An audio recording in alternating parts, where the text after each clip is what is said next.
Hello dear viewers, this is Jeannie yours. Welcome to my channel.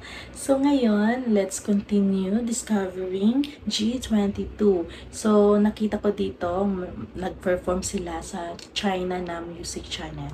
So tingnan natin yung isa nilang performance ng Babalik. So I think song nila yung Babalik. And yun, tara, wala akong idea sa song na to eh. Hindi ko alam kung anong i-expect ko. So, yun yung magandang part. Kung ano yung i-expect natin. Kung magugulat ba tayo. Di ba? 有请 G22 带来 Babalik。 Sabi nun sa China. Nakarating na sila doon.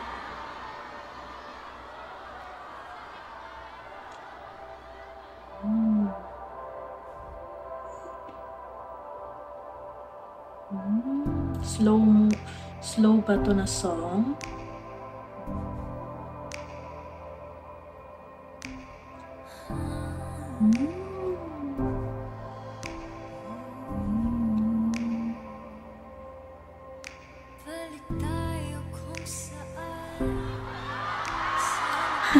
Grabe ang sigaw ng fans ah. Ang dami ng fans doon.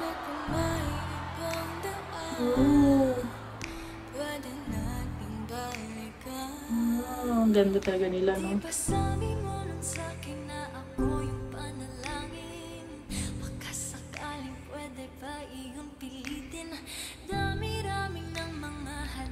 Parang foreigner talaga yung mukha niya. Itong si Chas pala. Chas.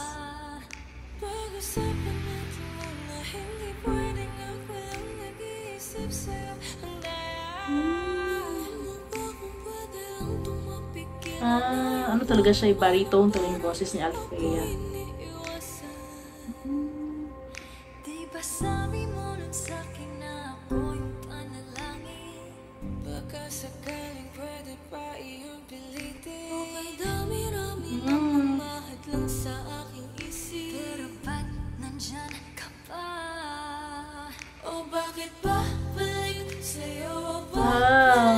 Parang Destiny's Child.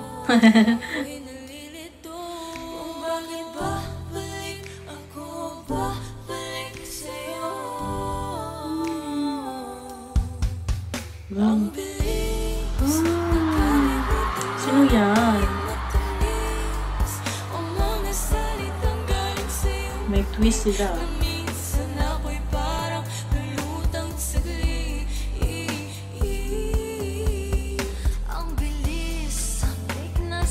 Wow! Sexy!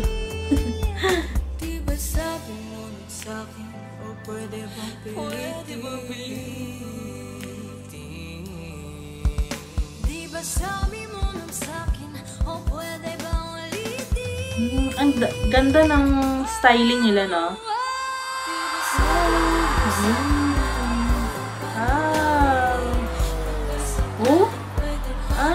May mga nanonood pala dito na live. Ay, parang live stream ba to?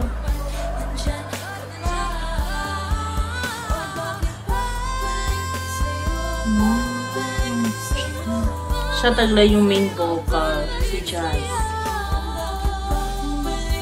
Maganda nung mag-duet si Stel saka si Jazz.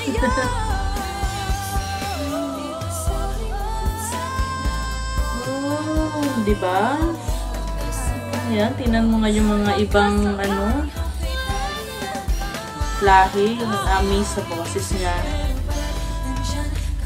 Ganda din ha, nag-harmony yung dalawa, no? Tapos habang nag-high notes si Jazz. Lakas naman ng hiyawan ng fans.